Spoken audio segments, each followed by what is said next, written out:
Hello everyone and welcome to Politics Today on Channels Television. I'm Sheon Okimbaloye. Desperate times, they say, calls for desperate measures. In the face of dwindling oil prices, several states of the nation struggling to pay workers' salaries of an 18,000 naira minimum wage, then we're surely in a desperate time. A desperate measure some Nigerians think is a shortcut in the lifestyle of those who govern us and in the cost of governance. The ruling All Progressives Congress APC, which won elections on the platform of a change mantra, is now burdened by the need to walk the talk. The nation currently has a National Assembly. Many people think their allowances and annual pay are obscene. In short, some think Nigeria is overgoverned. The structure of the nation, some people think, needs to be reworked. A call for a national dialogue where most of the issues relating to the manner in which his nation is governed are tabled emerged. The recommendations appear to resolve some of these issues, but how can those recommendations be implemented in the face of what looks like imbalance of shared wealth of Nigeria? Today we discuss governance and the nation and the Nigerian nation. Is Nigeria overgoverned? Are the remunerations of the leaders comparable to what they do? And what sort of imbalance exists in the current system that we operate in Nigeria? Well, joining me from our Abuja studio is the spokesperson of the Nigerian Senate, Senator Dino Melaye, chairman of the Adult Committee on Media and Publicity. Joins us from Abuja studio. Thank you for coming on the program, Senator Melaye. Let me start by asking you, you must have heard what Nigerians say about the kind of monies that goes into the hands and pockets of an average lawmaker. They say it is obscene. Why wouldn't the Nigerian National Assembly lawmakers cut their own allowances? I want to say good evening, viewers. To start with, Shehu, I will respond by saying that the 8th Senate, it's a very progressive Senate, and it's a Senate that has shown that we have three principal cardinal objectives. The first, the people. Second, the people. And thirdly, the people. This is the first Senate that is even considering looking into the finances of the Senate as well. And as a committee was set up by the very competent performing Senate President, Dr. Bukola Saraki, who set up a committee on finance to look at the finances of the Senate.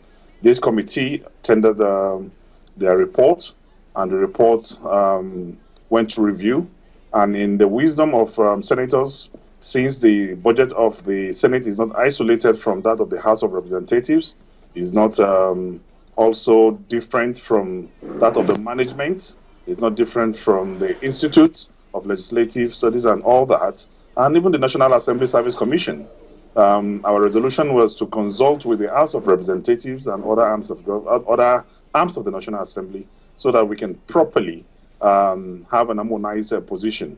But the senators have accepted in principle to make sacrifices in the interests of our country and going by the precarious economic situation and then, at the moment.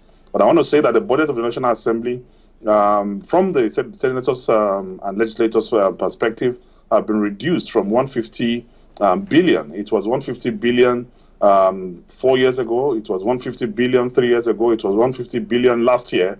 But this year, it has been reduced to 120 billion.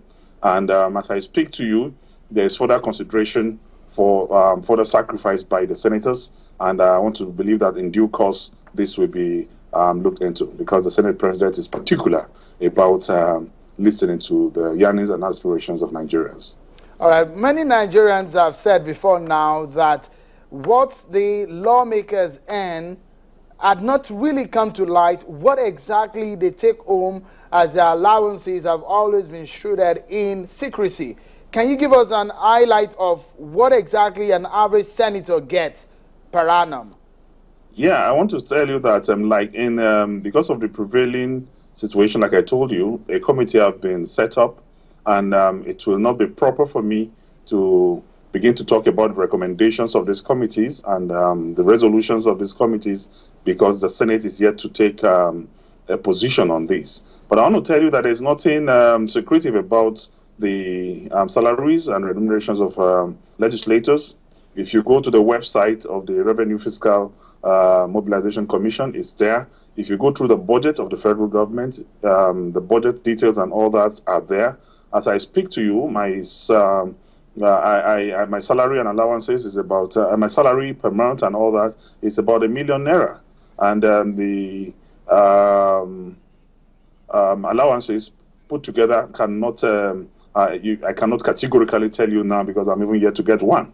So we will, in due course, like we're saying, it's an open Senate. Our budget will be open, and it will be it's part of the resolutions that will come. And like I say, I will not want to delve into the part of that report or begin to reveal what the report actually is suggested, because there is no resolution yet by the senators. But I know that there's a consensus agreement that we want to be sacrificial where it's a need for cut in pay in the interest of the masses of this country, and even going by the economic situation in the country today. But I want to assure you that it is going to be a considerate Senate, and by the grace of God, the people shall be our ultimate objective. All right, interesting. People being the ultimate objective. Of course, today, as I told you earlier, we'll be talking about governance in Nigeria, because your party has raised hopes of Nigerians, and Nigerians have high hopes of your party in delivering. And it looks so much that your party cannot disappoint Nigerians now. But let's put things into perspective. Maybe the information that we have here, based on our research and some other people who are researching into just how much is it that goes into the budget of the National Assembly. Let me give you some of the details that we have here. It said that, like you said, 150 billion naira is the annual budget of a National Assembly. Well, 150 billion naira. What does that make out of the total budget of Nigeria? That's over 3%, close to 4% of the total budget of the Federation. And if you look at it, a Nigerian senator earns about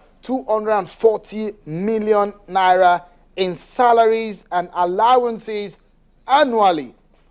Beyond that, while a member of the House of Representatives earn about 204 million naira in salaries and wages annually. Again, some of the figures that we have, it makes an average Nigerian lawmaker one of the highest paid in the world, and the ratios of earnings to the GDP of the country now makes a Nigerian lawmaker earn about 115 times more than an average Nigerian citizen. And if you put that into perspective and a comparison to what obtains in other climes in Kenya, in Ghana, in the US, in Britain, in Norway, and in other parts of the country, this is obscene, isn't it? Your comments, Senator Melai. Anyway, I want to start, Sheon, by saying that you are actually speaking from, you're suffering from limited information. And the truth of the matter is that, those figures are not correct, not at all. You know, from point of ignorance, what people just do is, and to correct you, the budget of the National Assembly this year is 120 billion, not 150 billion. I told you that there was a sacrifice by the National Assembly on their own, reduced the budget to 120 from 150. So there was a reduction. But it was initially budgeted 150 billion, isn't it? No. The approved budget is 120 billion as I speak to you. There's a reduction of 30 billion as a matter of sacrifice from the legislators. Then, to start with, from what people myopically do is they just get this 120 billion and they get 109 senators plus 360 members of the House of Reps and divide it by 120. I mean, that is practically not correct, because this budget we are talking about, the 120 billion, includes the National Legislative Institutes, that they have their staff, they have their complete, it's an institution.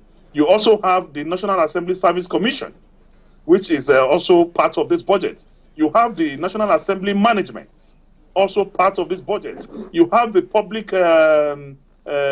Conduct Bureau, which is also part of this budget. You have the House of Representatives, part of this budget. You have the Senate, part of this budget, you also have legislative aids numbering over 3,000 of them. Their salaries, allowances, and remunerations, all part of this 120 billion. So it will be very, very funny for somebody to just sit down plus 360 plus 109 and divide by this figure. That cannot be correct. I beg your pardon, Senator. I beg your pardon, Senator. The figures that you saw on screen were subject of research that we have made. And I beg your pardon, if you differ, I can tell you, speaking with every sincerity, if you differ, does not mean that you will discredit it. It's a research that you have made. You just said that you have not earned the allocation. I am telling you on my honor, Shehu, that it is not correct. I am one of those calling for a cut in salary. I'm one of those calling for a cut in salary. I am one of those agitating that we must make this sacrifice. And speaking with every sincerity of purpose of heart and commitment, I'm telling you on my honor as a Christian that those figures are not correct. All right, I've told you the postulation that it is very wrong for you to carry a budget of the National Assembly, forgetting that there are about 8 different components that make up the National Assembly, and just divide it by the number of legislators. It's not done anywhere like that. Because